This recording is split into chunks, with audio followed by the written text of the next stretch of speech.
Be me, feminist warrior. I've been fighting the patriarchy since I was literally 6 years old when I realized boys got the cool Legos and girls got the stupid pink ones. Spent my entire adult life documenting and exposing male privilege in every form. Have a moderately successful blog with almost 800 followers, where I talk about the wage gap, hiring discrimination, and how women have to work twice as hard to get half as far. My whole thesis for my PhD was about how hiring managers discriminate against female names on resumes, literally have charts and graphs printed out and laminated that I keep in my purse to whip out during arguments. Been rejected from exactly 47 jobs in my field over the past 8 years. Every single rejection is obviously because of sexism. Keep a detailed spreadsheet of every application, every interview, every rejection. Use it as evidence in my workshops about internalized misogyny and structural oppression. Sometimes I lie awake at night thinking about all those mediocre men who got hired instead of me. They probably can't even spell patriarchy, let alone dismantle it. Whatever. I make decent money doing consulting work for companies that need to improve their diversity initiatives. Mostly I just tell them everything they're doing is racist and sexist and they pay me thousands of dollars. It's a living and it's important work. One day I'm scrolling through my feed during my morning coffee, which is fair trade organic obviously because I'm not a monster. See this video starting to make rounds. It's from some trans guy I vaguely remember seeing in online spaces a few years back. Used to be pretty active in feminist circles before his transition. We weren't friends or anything, but I recognized the name. Video is titled something like, "I applied to 500 jobs as a man and here's what happened." My interest is piqued because obviously this is going to be about how he discovered how brutal male privilege is. Finally, someone with a foot in. Both worlds who can confirm everything I've been saying. Click play, settle in with my coffee. He starts talking about how he transitioned 4 years ago, been on testosterone, passes completely as male, legally changed his name, decided to do an experiment where he applied to hundreds of jobs to compare his experience. I'm nodding along, expecting him to talk about how doors magically opened, how callbacks came flooding in, how interviewers treated him with more respect, how his salary offers were automatically higher. This is going to be perfect material for my next blog post. But then his tone shifts. He's getting emotional, starts talking about how he applied to over 500 positions in the past year and a half. My eyebrows go up because, okay, that's a lot of applications. He's tearing up now. Says something about how he never realized how hard men actually have it. Wait, what? He's literally crying on camera, talking about how when he was presenting as female, he got called back for interviews all the time, how companies were excited to talk to him, how he had multiple offers to choose from. I literally spit out my coffee. He's going on about how as a trans man with the exact same resume, he can't even get a call back.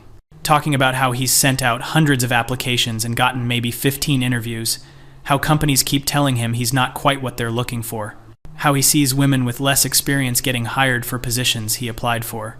This man, and I use that term loosely now because clearly he's confused, is trying to claim that women have it easier in hiring. My blood pressure is rising.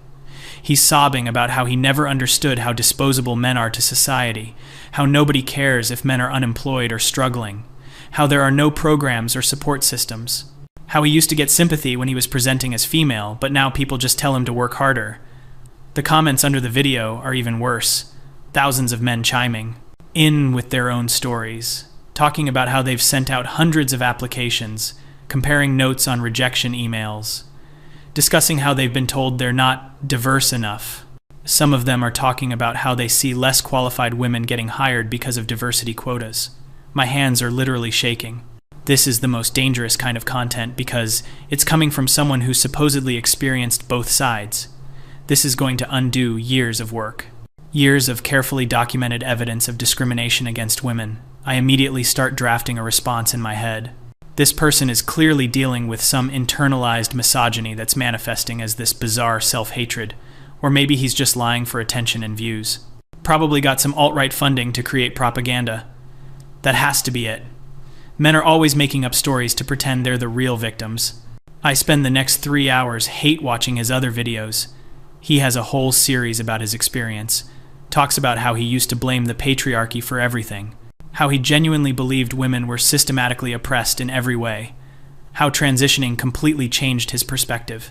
Describes going to networking events and being completely ignored while women get surrounded by people wanting to help them. Talks about reaching out for mentorship and being ghosted. mentions applying for grants and scholarships only to find out most are exclusively for women, discusses how lonely it is being a man because nobody checks in on you. This is all extremely problematic and I need to do something about it. I should write a response piece. No, wait. I should make my own video. I get out my ring light that I bought for virtual presentations. Set up my camera. Make sure my "Nevertheless She Persisted" poster is visible in the background. Spend 20 minutes doing my makeup because even though I'm a feminist, I still have to exist under the male gaze, unfortunately. Press record. Start explaining very calmly and rationally why this trans man's experience is not actually evidence of female privilege. Talk about how he's experiencing discrimination because he's trans, not because he's male.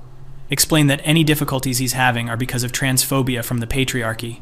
Point out that his experience doesn't negate decades of research on hiring discrimination against women. Bring up my laminated charts. Cite studies about resume name discrimination. Mention the wage gap approximately 17 times.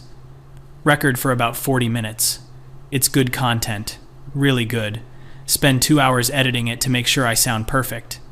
Add graphics with statistics. Include clips from my workshops. Upload it with a title about debunking dangerous myths about male privilege.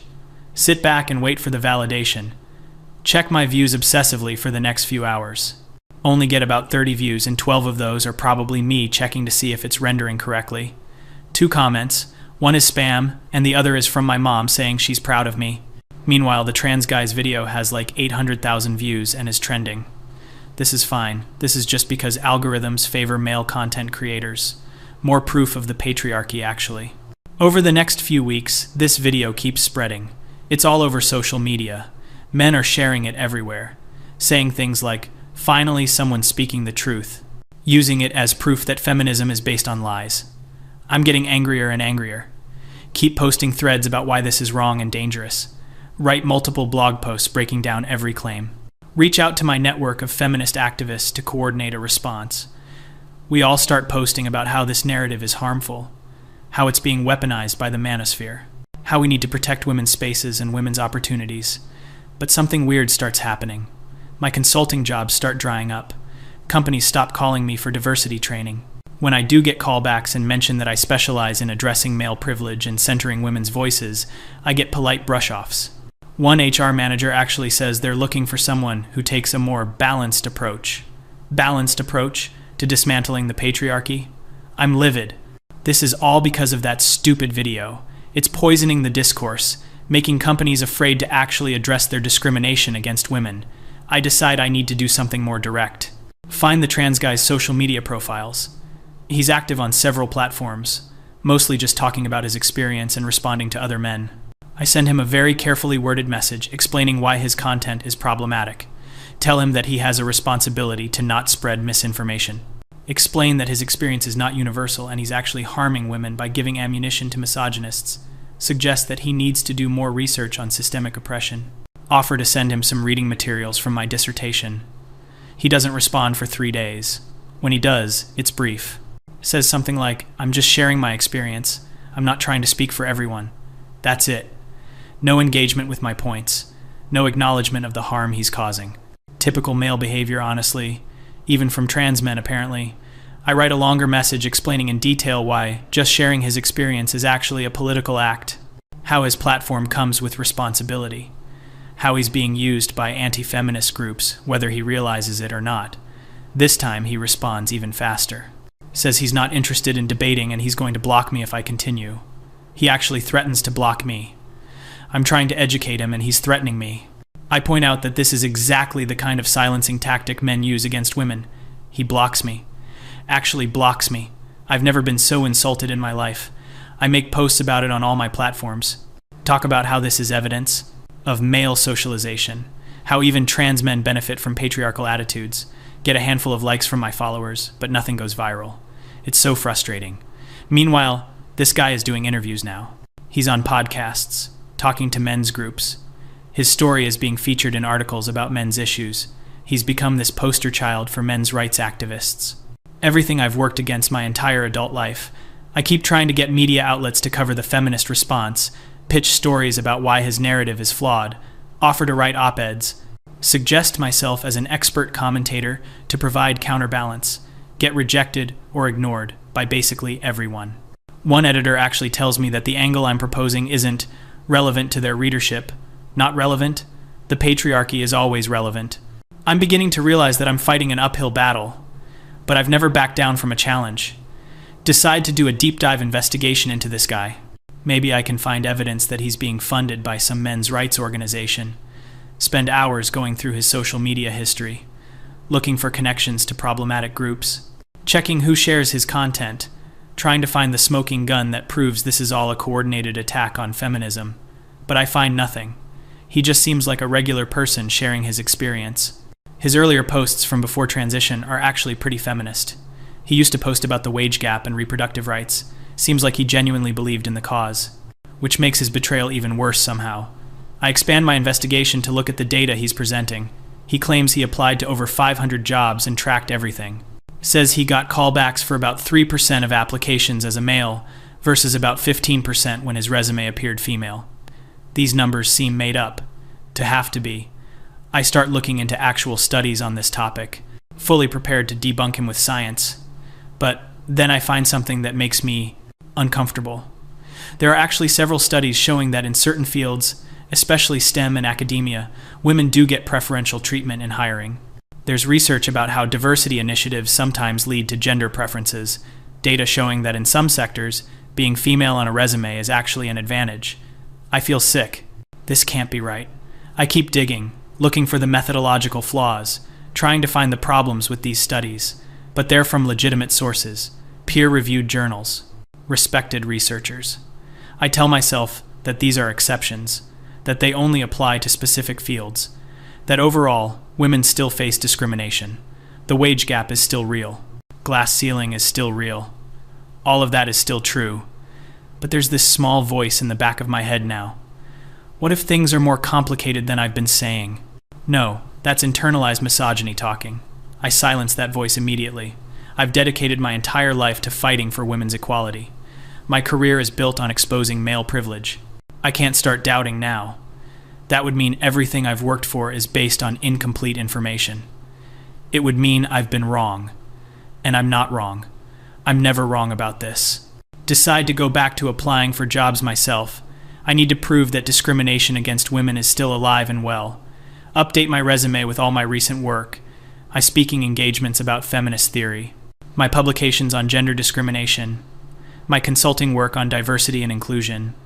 Apply to about 50 positions over the course of a month. HR positions mostly, diversity officer roles, academic positions in gender studies departments, places where my expertise should be valued.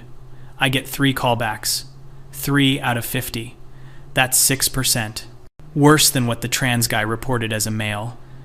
But I'm not a man, I'm a woman, so this is obviously discrimination. The interviews don't go well. At the first one, they ask me about my approach to diversity and inclusion.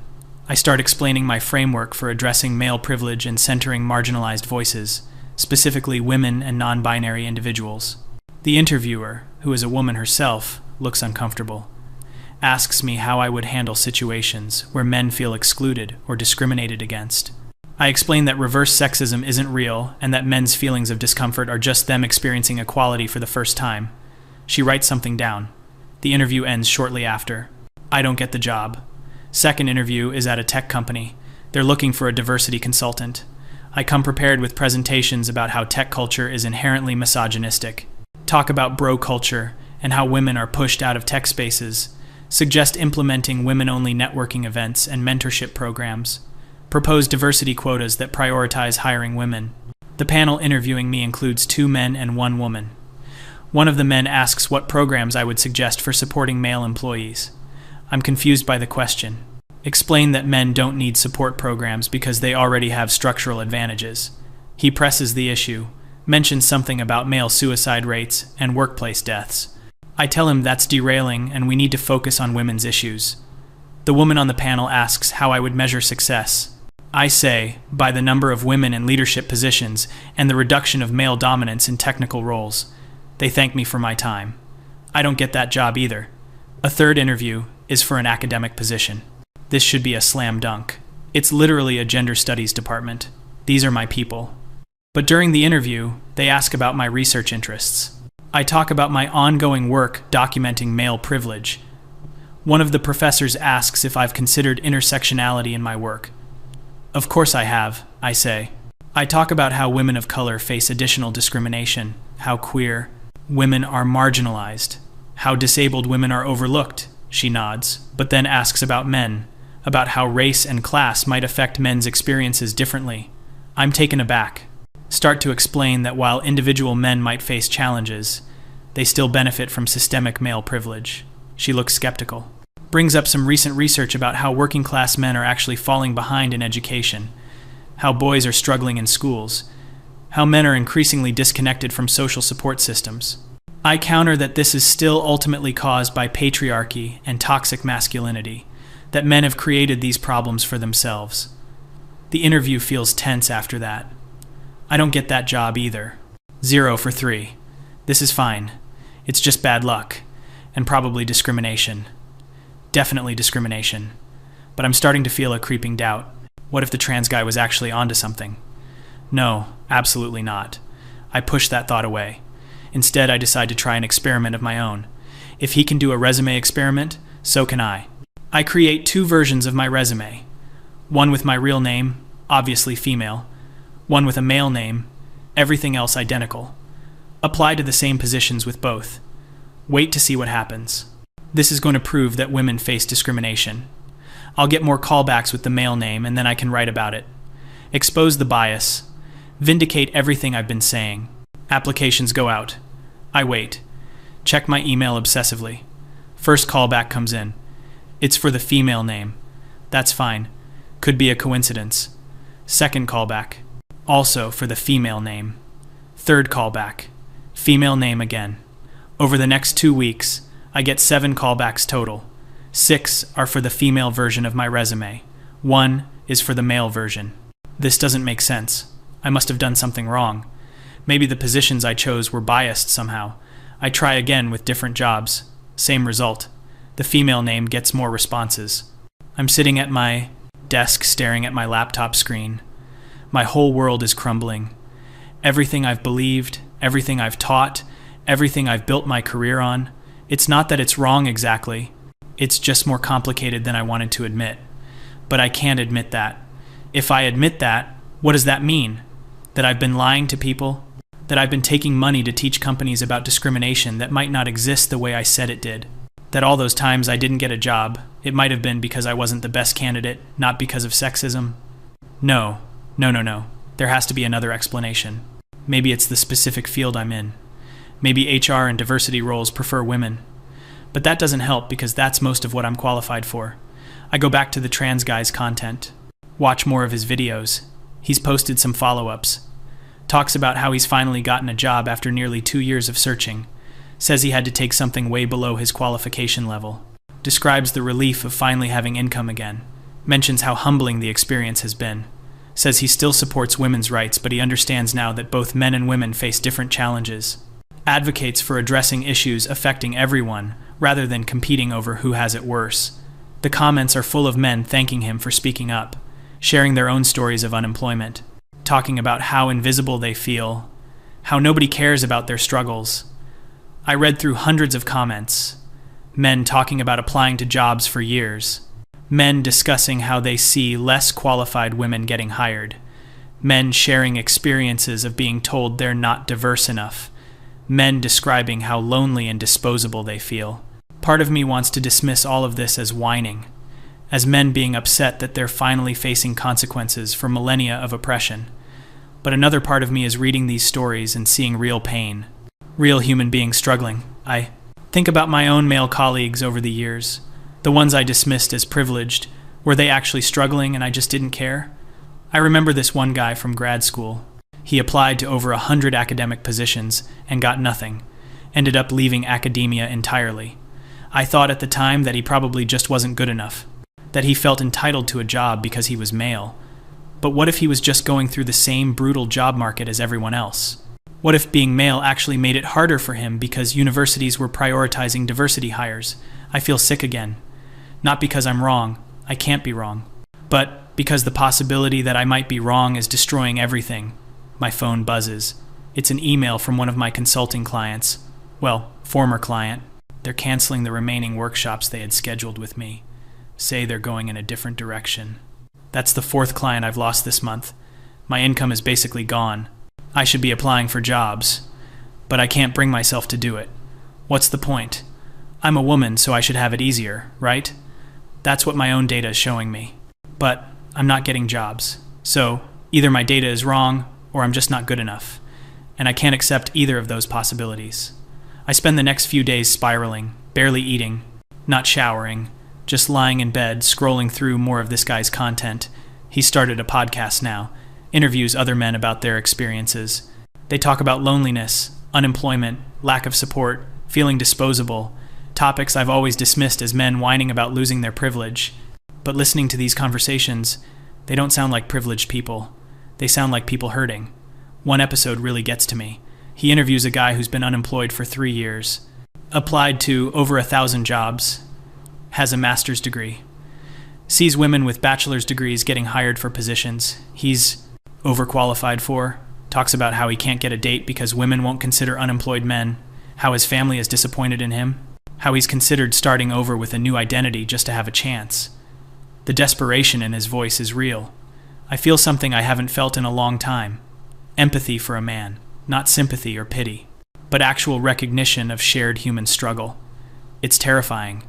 My entire worldview is built on the idea that men are the oppressors, that they have it easy, that any problems they face are their own fault. But what if that's not entirely true? What if gender dynamics are more complicated than oppressor versus oppressed? I get up and look at myself in the mirror. I look terrible. But more than that, I look lost.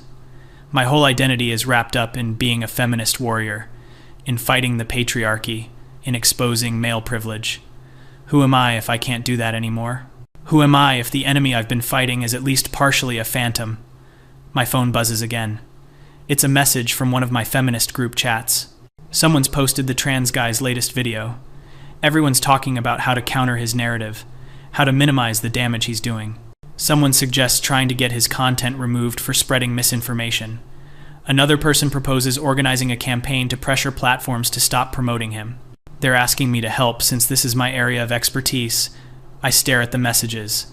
These are my friends, my community, people who have supported me and my work for years. But I can't join this fight, not anymore. Because deep down, in a place I'm terrified to look, I know he's not wrong.